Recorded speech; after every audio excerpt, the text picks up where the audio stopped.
Now, the shorthand of marriage, translated over time, is a lost language, just ancient fragments of letters and torn corners of reverie.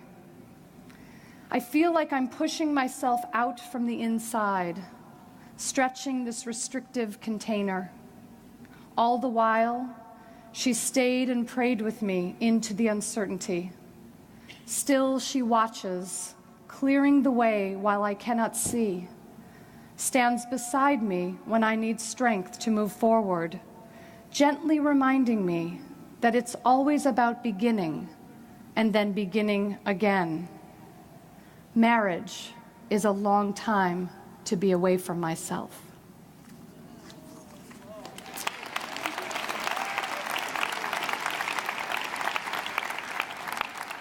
Thank you. And it's my pleasure to welcome to the stage a man who really did help me quite a bit on this journey.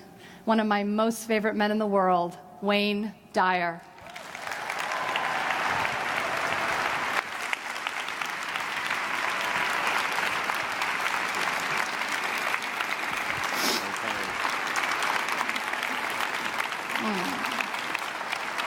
Can I stay? Wow, thank you. Thank you, thank you, thank you. My goodness. Those of you who know me and have heard me speak over the years know I use a lot of poetry, and I've been writing a lot of poetry lately. Nancy really speaks like a poet, and her book is so beautiful, and I said, you go out and read a poem, now I'll go sell your book, because it's really beautiful. And I knew her husband, and I knew them, and she struggled through that divorce process. Those of you who've been through it know emotionally how wrenching, gut-wrenching it can be. I've been there, and you never get over it. You just try to become someone who turns it into love. And this is just a few words from one of her poems that I love so much, and this is how a poet thinks. She said, "This is the summer of heartache and goodbyes. I wake and lay in bed, remembering all the things that will never happen, all the places we will not go, all the things we will not do. The taste in my mouth is of a marriage crashing."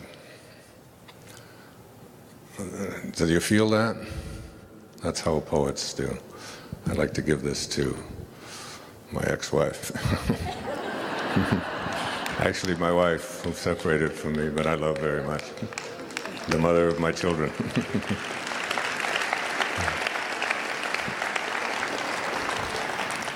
She just said, "I owe you for that."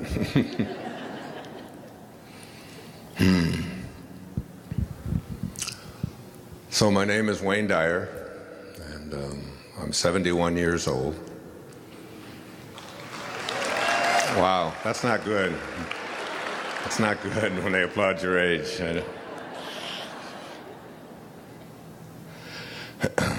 And I have sex almost every day. Almost on Monday, almost on Tuesday, almost.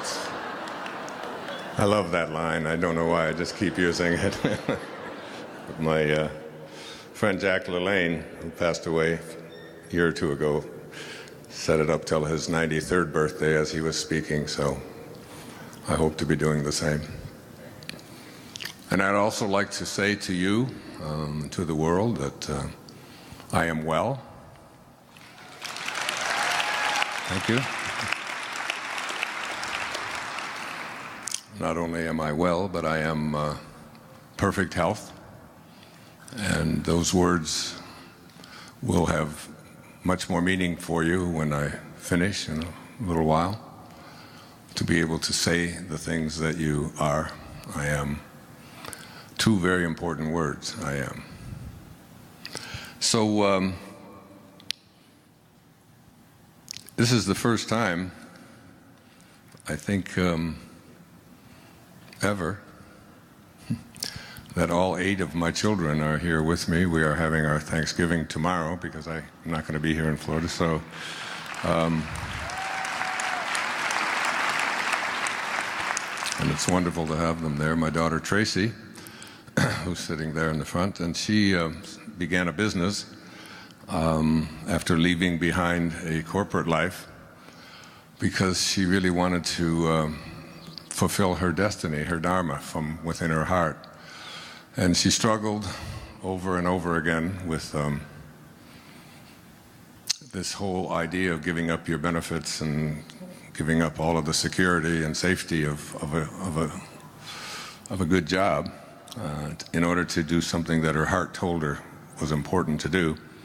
Those of you who have seen my film, The Shift, know that that's what I speak about, what it's all about. If you haven't seen it with Portia de Rossi and Michael DeLuise and myself, I encourage you to do so because it's about shifting, making a move in a different direction. She started her own business, and her business is designing her own handbags. But the interesting thing is she also designs them from and builds them from recycled water bottles, plastic water bottles.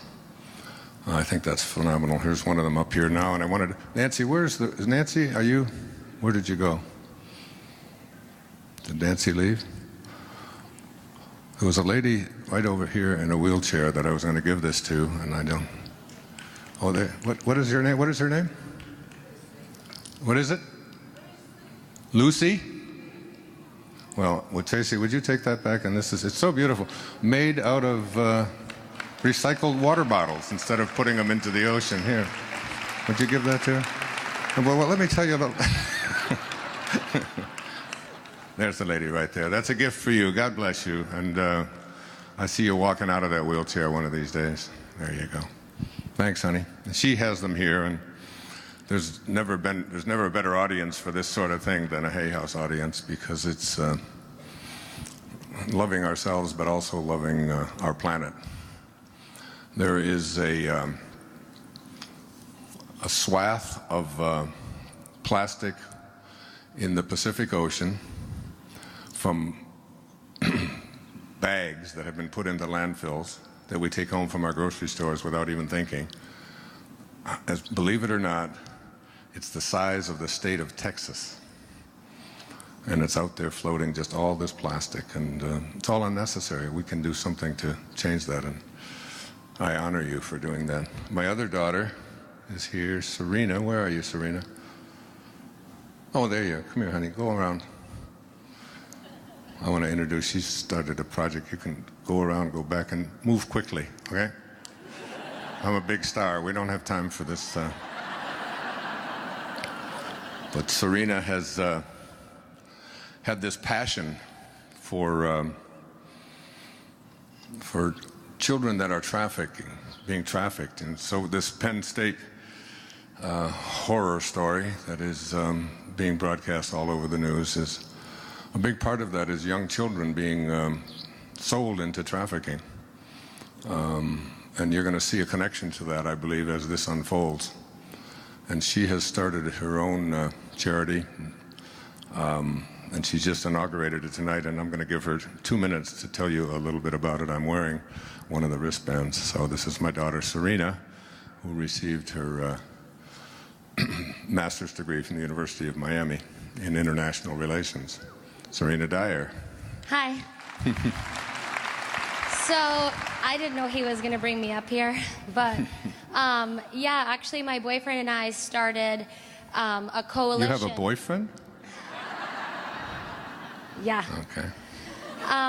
We started a coalition that we're actually just launching this week, and what we're trying to do is just raise awareness about child trafficking. We're not asking for money. We're not asking, well, for money. We're just asking for people to sign up for our e-alert so that anytime there's, let's say, a bill waiting to go through Congress, and we need to get people behind it to get it passed, we can send you an email and get you involved, or if you want to help or find out more information, you can come get a free bracelet and sign up. But basically, we started to do this when we came across some really alarming statistics, like the #1 place that an American man seeks sex with a child is America. And there are 300,000 kids in America every year that have acts of trafficking for the purpose of sex committed against them. And I can't live with that, and I believe an audience like that wouldn't want to accept something like that either. So I think that this is a great way for people to just learn more about it and spread the awareness so that we can get rid of it, starting in America and then on a global level. How many children are sold into trafficking worldwide? Worldwide, they estimate that there are 12 million people that are trafficked, and 50% of those are children. And like I said, in places like Africa, the purpose of trafficking a child is a lot of times for labor, or enforced slavery, or war. But here, it's for sex. And I just find that to be so disturbing. And he always told me that no amount of feeling bad will ever make anything feel good. So I don't focus on how bad it is. I think that we can make it better. And that's what I focus on, that we can really make this better, one child at a time. Thank you, honey. Very nice.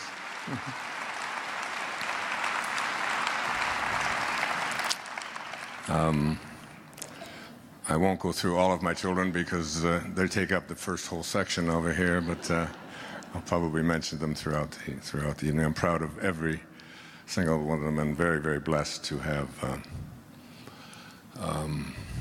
such beautiful children.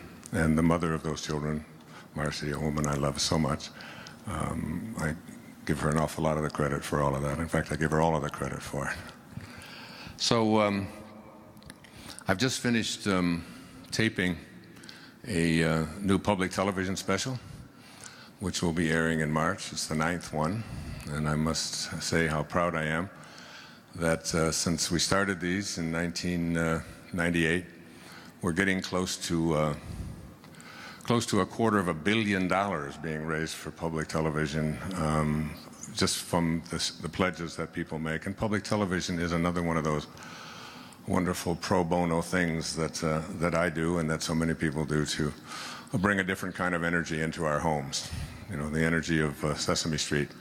My daughter Sage is sitting there in the front row, is now 22, and you still have Barney, little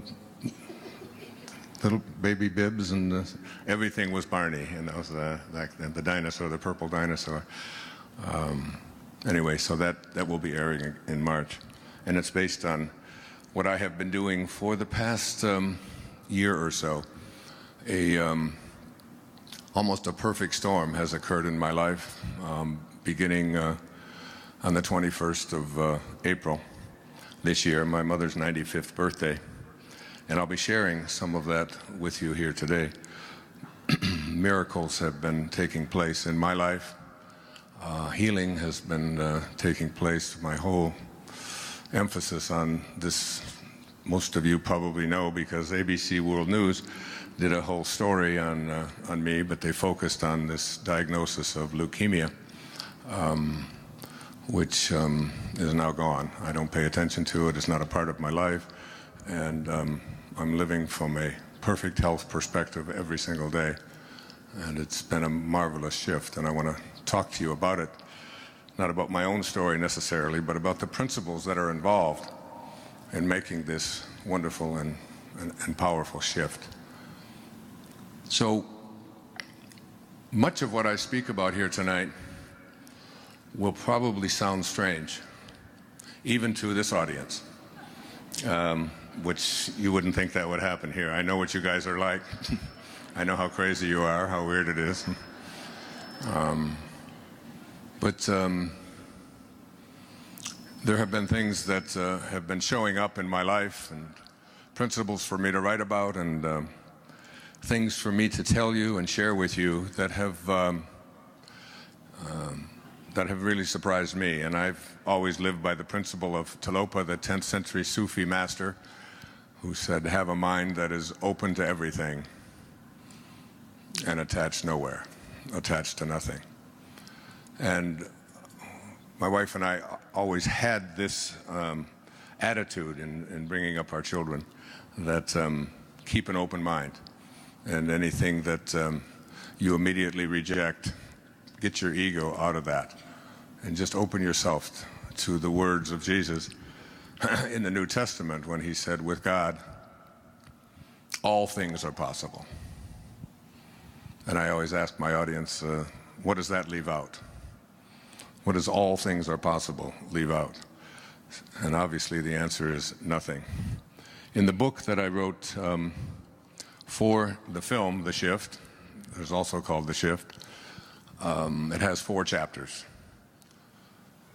From ambition to meaning. Moving our lives away from our egos and into a place of meaning, what Serena was up here speaking about. It's a sense of feeling that you're making a difference in the world. And towards the end of that book, I quoted from a man named Joel Goldsmith, who wrote The Infinite Way, in parentheses, in eternity. And we actually had friends on Maui, a friend on Maui named Alexandra, who's in her 90s, and in her late 80s, she would go out kayaking every day. And she actually dated Joel Goldsmith back in the 1950s when he lived on Hawaii. He's been a very much of a hero to me. And then from his book, Parentheses in Eternity, which is what your life is, a parentheses in eternity, he said these words. He said, then there are those who reach a stage in which they realize the futility of this constant striving and struggling for the things that perish, things which, after they are obtained, prove to be shadows. It is at this stage that some persons turn from this seeking for things in the outer realm to a seeking for them from God. And that has been probably the major shift in my life, taking the focus in my life off of the things, the accomplishments, the acquisitions, the reputation, ownership, which we begin to identify ourselves as, and to begin to recognize that Pierre Teilhard, the great French priest who was excommunicated from the Catholic Church for his outrageous ideas in 1918, he said, you're not here as a human being having a spiritual experience, that it's the other way around. And you've all heard it, that we are all infinite spiritual beings having a temporary human experience and beginning to live our life from this spiritual place. It's a place of spirit where we recognize and identify ourselves not on the basis of what the ego says, which is on the basis of what we have and what we accomplish, what we own, and what others think of us, not based on our belief in our separation from each other, and most egregiously, not based upon our belief in our separation from God. A shift, if you will, to an awareness of our own divinity. And from that place, what is possible for all of us. So I'm going to recite a poem here from a great poet. His name was Samuel Taylor Coleridge. He wrote a poem called The Rime of the Ancient Mariner. And he also wrote one that wasn't that well known. I put it in a book of mine years ago called Real Magic. I started it with this. And I'd like you to, as I give these words, I'd like you to think about what the poet is asking and whether or not you believe in your heart or know in your heart that what the poet is saying is possible for you, or whether you think it's just the fancy kind of fanciful meanderings and dreamings of an idealist. Ask yourself, is this possible? He said, what if you slept? And what if in your sleep you dreamed? And what if in your dream you went to heaven and there picked a strange and wonderful flower. And what if, when you awoke, you held that flower in your hand? Ah, what then? He concludes his poem. Ah, what then? And I wonder if you think such a thing is really a possibility, that you can go into a state in which there is no form, no beginnings, no ends, no boundaries, no limits, and bring from that invisible place something that has substance, that has boundaries, that has form, that you can hold, that you can smell. And then ask yourself if that's a possibility. I wonder how many of you think yes, and how many of you think no. I'm not going to ask, but the fact is that this room has, it looks like 2,500 or so people in the room tonight. Every single one of you are an example of what that poet just described. Every single one of you came from a formless place and are now form. All of you. Every flower that you look at began in a seed, and the seed began in something that is invisible. There's a little girl here tonight. Camille, where's Camille? 6 years old or so, 7 years old. I was swimming with her a little while ago, and she showed me her teeth. And she said, I lost 2 of my teeth. And look, there's 2 new teeth coming underneath it, and she was all excited about that. And I said to her mom and my daughter Summer, who was here, just imagine that in that tiny little infinitesimally small little speck that built into that was what she's going through right now. What is there to do? There's nothing for us to, we can't make a change. In that tiny little invisible speck, everything that you needed for this physical journey was handed for you. And you don't believe in miracles? In the great Tao, many of you know I lived the Tao for a year, the year I turned 65, and wrote a book on it. A book that I always tell people, carry it with you wherever you go. Some call it the wisest book ever written. And I lived the principles of that little book, and I encourage people to just stick it in your new purse. The ones that are made out of plastic, recycled water bottles. Is that all right? And but just carry it with you, because you don't even really need to open it, because the energy from what's in here will come to you. I had a great teacher in India who used to say, he wrote a collection of his writings was called I Am That by Nisargadatta Maharaj, and he used to say to his devotees, you don't have to read it, just carry it with you. And I heard that, I was in my early 40s when I heard that, and I just thought, this is just another one of those crazy guys over there in India giving us advice, and I just didn't think that it would be possible to get.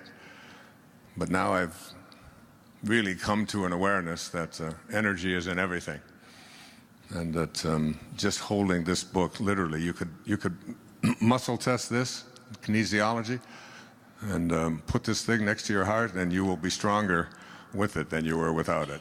Just try it. Just carry it with you. Let me see, who would like a copy of this? Oh, that hand right there, the first hand up. Yeah, you. Yep. No, next to you. Yeah, stand up. Would you like to carry this with you wherever you go? There you are. God bless you. The Tao Te Ching. It's only a few dollars. It's worth having. One of the great lines in the Tao is what I'm speaking about here at these opening lines, is that it says that none of you are doing anything. You're all just being done. And when you look at your physical body, there's a recognition that this is absolutely true. You know? I mean, what can you do to change it? You know, things are drooping, folks. You can fix them up if you want to, but the inevitable is there. And the hair, well, for some of you it turns gray, and for some of you it just turns. It just goes somewhere else. And you begin to see, there's also a great line in the book, because my son, who's sitting in the front row, Sands, who graduates in a couple of weeks and is going to start supporting me. I'm so happy about that. Because I often have quoted Lao Tzu, and he has often said, the Tao, God, divine mind, the Tao does nothing. And it leaves nothing undone. It's all perfect. So I say to him over the summer over in Maui, I said, Sands, come on, do something. You got to do it. Let's go. We got to do something. He looked up and he said, I do nothing. And I leave nothing undone. So this stuff can come back at you. It's his favorite line now. He's a Taoist philosopher. So the great Saint Swami Muktananda was asked the question, what is real? And his response is really worth you hearing. And something for you to really think about, because the strange place that I think it's weird, it's just so magical, but it's still, it's hard for us to wrap our arms around this idea that all things are possible. This awareness that about what is real. And Muktananda said, that is real, which never changes. So what part of your physical life meets that definition? We are all in these bodies that are changing every second. Therefore, by that definition, they're not real. So you go back and look at how many bodies you've been in since you showed up here. You were in a body about this big that weighed somewhere between 5 and 10 pounds, and that was you. And you were in a little toddler body about this tall, and you certainly, if someone said, is that you, you would have said, yeah, that's me. And then you were in a 13 or 12-year-old body, which is one of these. I have 6 daughters, and they have a stance, you know, when they're about 13, and they go like this, and their leg goes up and down, and they roll their eyes and look at you like you ought to try to get a life someplace.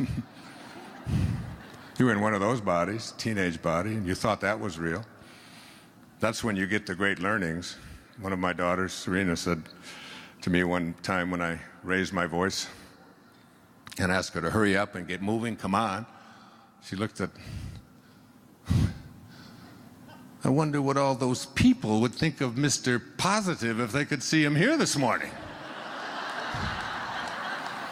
She turned to her sister and said, would you buy a book from someone who yells at his 11-year-old daughter? I sneak out of the room and try to. Best line I ever heard from any of my children ever, and I follow them around with a pad of paper to give me material, was from my daughter Summer. When she was 13 and her sister was 11, sitting at the breakfast table, and all of a sudden about 6:30 in the morning, and Summer looked at Serena and said, well, if you didn't have any feet, would you wear shoes? Serena at that time, and it hasn't gone away, could hardly stand anybody talking to her at 6 o'clock in the morning, and said, that's the most ridiculous thing I've ever heard you say. Don't even talk to me. Why are you, just don't even talk to me. Close your mouth. Why are you talking to me? That's so stupid. What if you didn't have any feet? Would I wear shoes? Of course not. And Summer looked at me and said, don't get mad at me. I just wonder why you're wearing that bra. That's, so...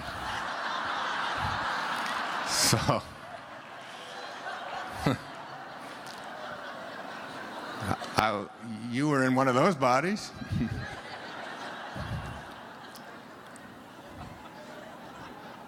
I was in a 20-year-old body, and I saw a picture of it on the PBS show, and I was doing a little bit of this, and the pictures of me at various stages of my life were going by, and the film was, the camera was looking at this picture, and it stopped on a picture of me when I was about 20 years old.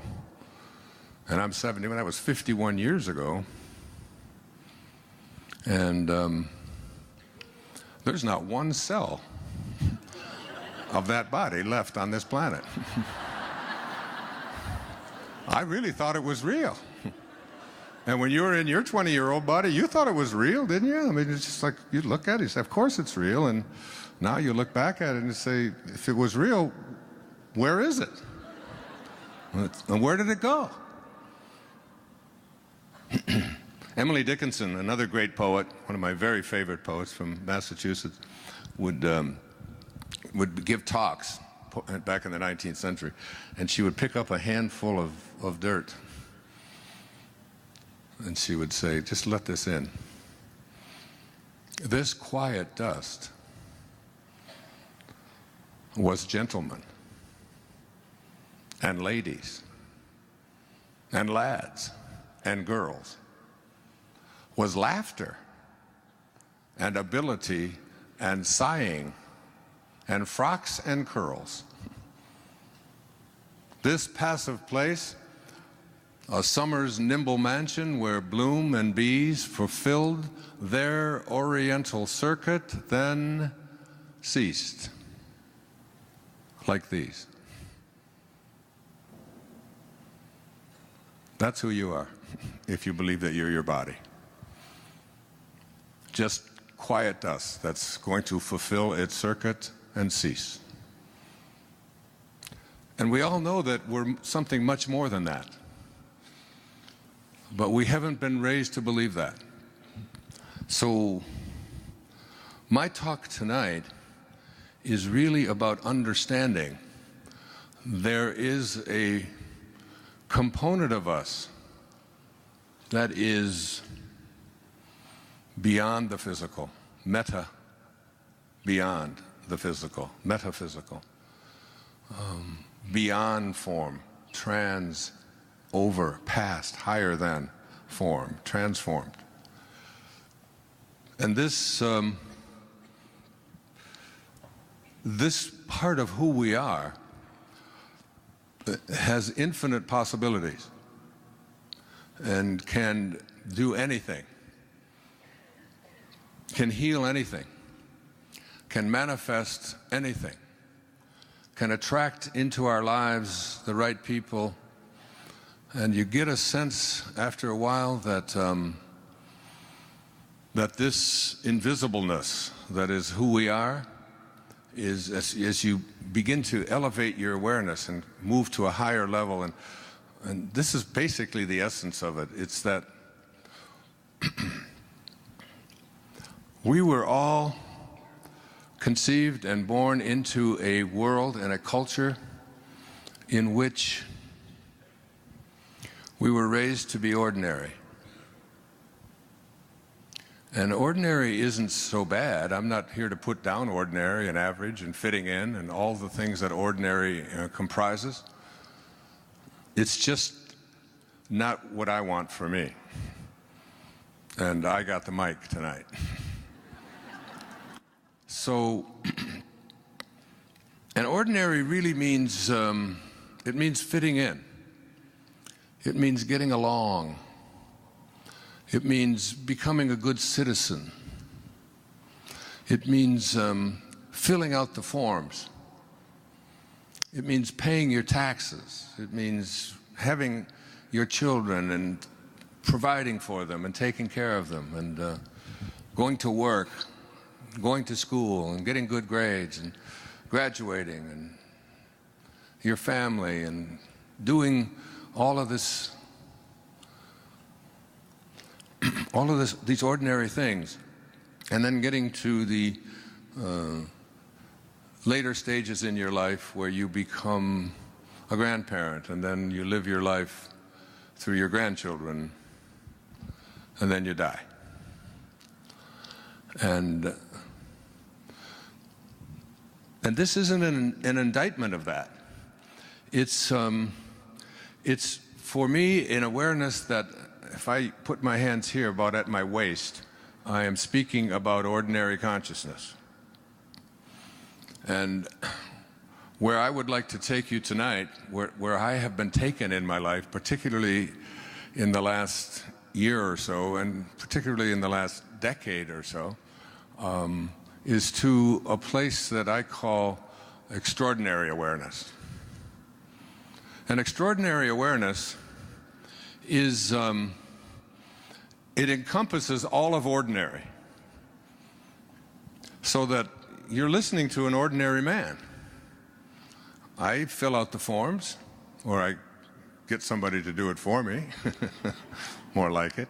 And I pay my taxes, and I've provided for all of my children. And I went to school and saw that they went to school and was there for them as much as I could be, and did all of the things that we would say constitute ordinary. But extraordinary doesn't stop here. See, this is where it stops for so many people. And they go through their life with this, remember the Barbra Streisand song? Is that all there is? And there's this sense that there's more. There's a calling. There's something in me that transcends the physical, that transcends ordinary. And this something that wants to move us to this extraordinary level out here is beyond the ego. Everything I've spoken about here is the ego. It's the striving for, it's an identification and a belief in my identity as a physical being, and believing in what my physical self tells me is my reality, and evaluating it on the basis of what I can see and touch and feel and smell and hear, so that it's my senses, my sensory self is here.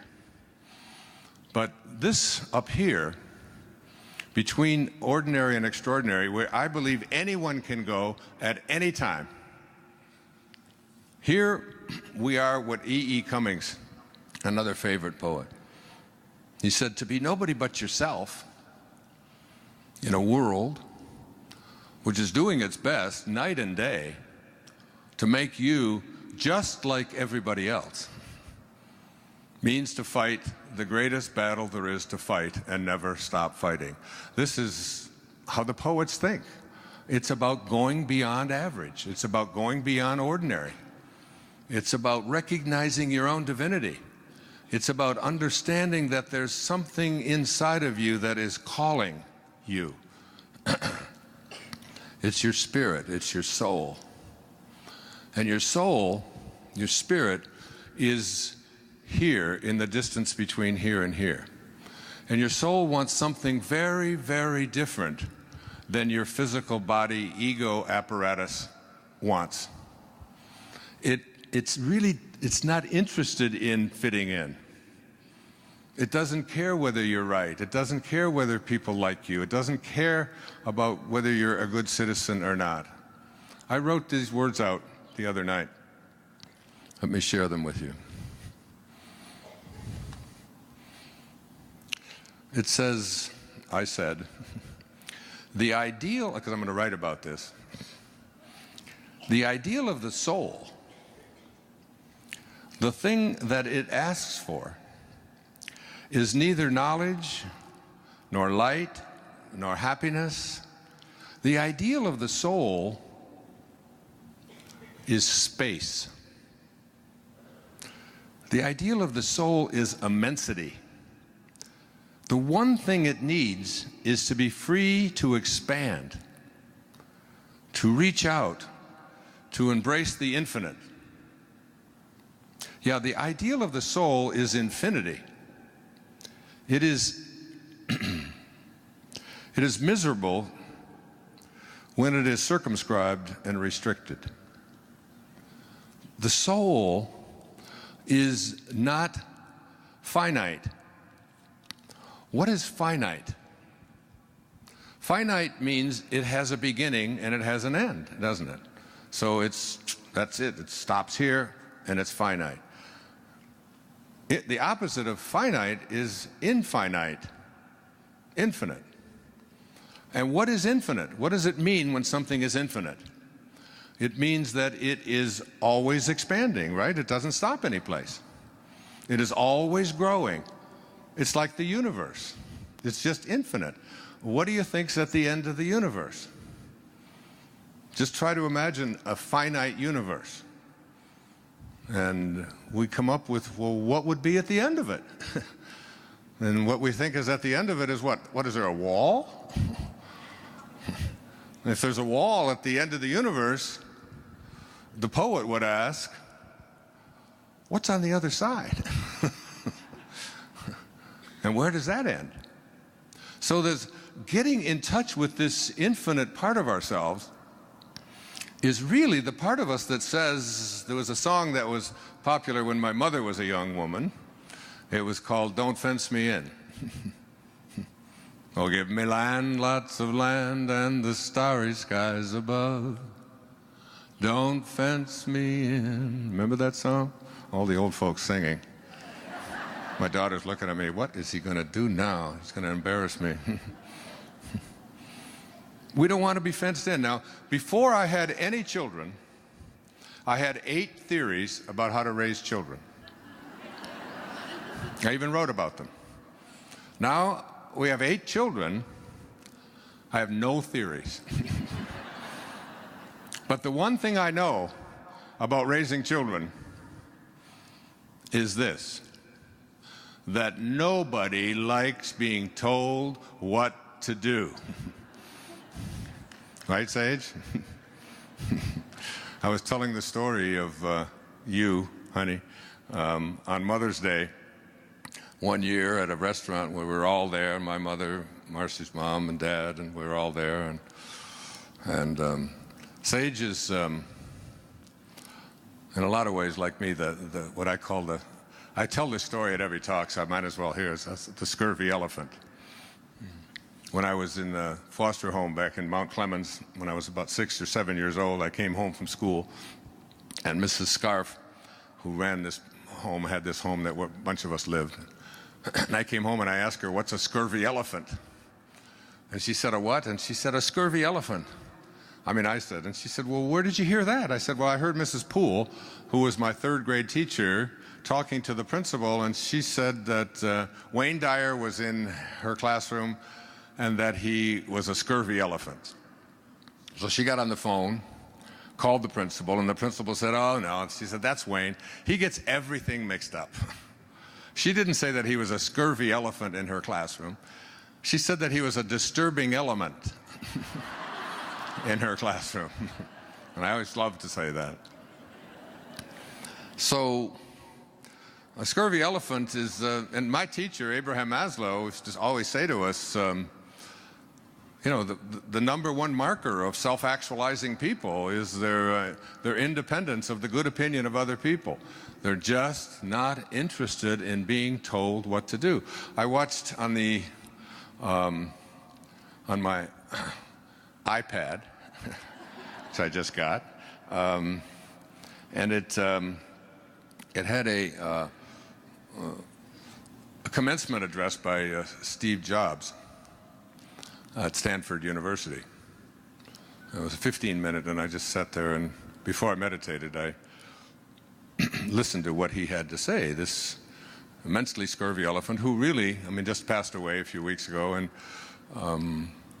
you know, many of his biographers now saying that he's up there with Thomas Edison and Benjamin Franklin and Alexander Graham Bell, people like that. He really changed who we are as a people and how we communicate with each other. And his advice to the whole graduating class at Stanford was, don't live somebody else's dharma. Don't listen to that inner calling. And whatever it calls you to do, listen to it. And don't pay attention to anybody telling you what's possible or what's not possible, or whatever. Just fight for it.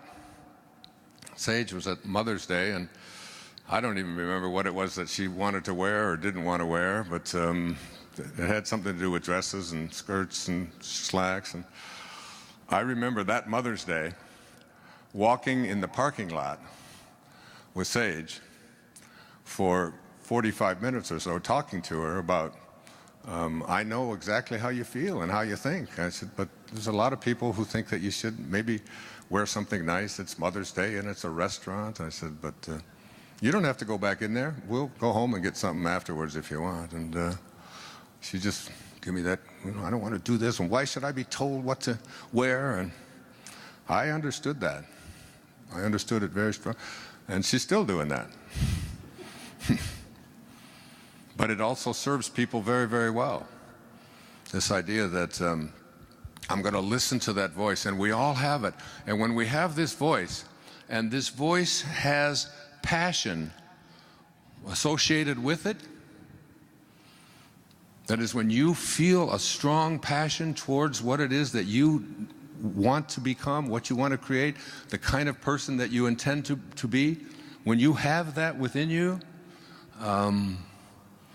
it doesn't make any difference whether anybody else understands it or gets along with it. You don't even try to talk to anybody else about it. You just listen to it, and you become a disturbing element. You become a scurvy elephant in the world.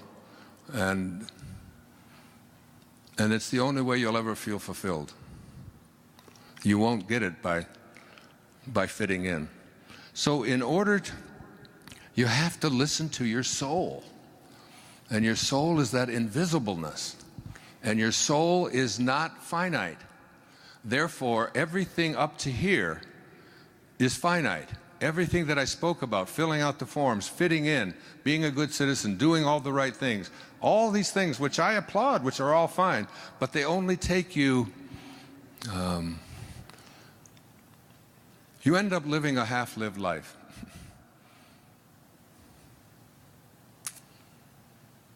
Herman Melville, I spoke about him this morning when I spoke to the writers group here. I mean, his writing was so profound and so beautiful, and he had this one line from Moby Dick, which is really not the story about a man chasing a whale. It's the story of a person who has an obsession, and that whale is a symbol of I must achieve it. I read a really great book this summer. Every one of my kids have read it. It's called Unbroken by Laura Hillerbrand. And I recommend that you read it, and wherever this is going around the world, get a copy of it. It's the story of Louis Zamperini, who survived on a raft across the ocean and was taken to a Japanese prisoner of war camp, and on and on and on, and survived against all odds. And then at the end was able to go back and forgive. I mean, it's just a powerful, beautiful, spiritual experience. And Ahab was pursuing his own inner voice that just couldn't be stilled. And this is how Melville spoke. Because I live on an island in the middle of the Pacific, Maui, where I invite you to come in January to listen to the whales. Go on a whale watch with me, and if you like what I'm speaking about here tonight, we do 2 or 3 days on it in January. Here's Melville. He said, "For as this appalling ocean surrounds the verdant land, so in the soul of man lies one insular Tahiti, full of peace and joy, but encompassed by all of the horrors of the half-lived life. The half-lived life is the life that gets you to ordinary, to filling out the forms, and then stopping. The self-actualized life starts at ordinary and listens to its soul, which you can't find, but you know is there. And there are some that doubt that it's there. I had a friend who's a neurosurgeon over in Maui, and he was saying, you know, you talk about this soul thing a lot. He said, I've poked around in a lot of human brains, and I've never seen a soul or anything resembling a soul. And I asked him, I said, Chuck, I said, while you're in there poking around, have you ever seen a thought? Well, no, of course not. I said, do you think there are thoughts? That such a thing as a thought exists? You can't see it, you can't touch it, you can't. The fact is that virtually everything that exists is metaphysical, beyond the physical. It's very limited, our physical world, and it's not even real by Muktananda standards because it's always changing. The body that you came into this room with will be a different, you'll leave in a different body. There's something called you that just keeps occupying more and more and more new bodies until ultimately it just sheds it all together. The great Irish poet William Butler Yeats said, an aged man is but a paltry thing, a tattered coat upon a stick. What an image. Unless soul claps its hands and sings, and louder sings, for every tatter in its mortal dress. We're just tattered coats on a stick, unless we have a soul. And when we have a soul, the soul says, don't fence me in. The soul says, don't tell me what to be. Don't tell me what I can't do. Don't you dare impose upon me who you are and what you think I should be. That's your soul. And all of you have this, because this body of yours is just an illusion. It's just a very temporary parenthesis in eternity, isn't it? And you know that you're going to leave it. And all the evidence is there, and you just keep looking at it. You try to pretend that it's not there, and so you color the gray, and you lift them up, and you shift it around, and you put on a girdle, and you do all of the, I don't know, you do all of the stuff to pretend that it's, and you're not doing a damn thing in this world. You're just being done.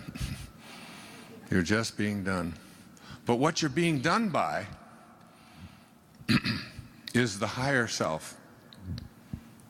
So what I would like to offer you here is a program, if you will, sort of a preview. I've been reading and studying and lecturing all over the place for the last year or two.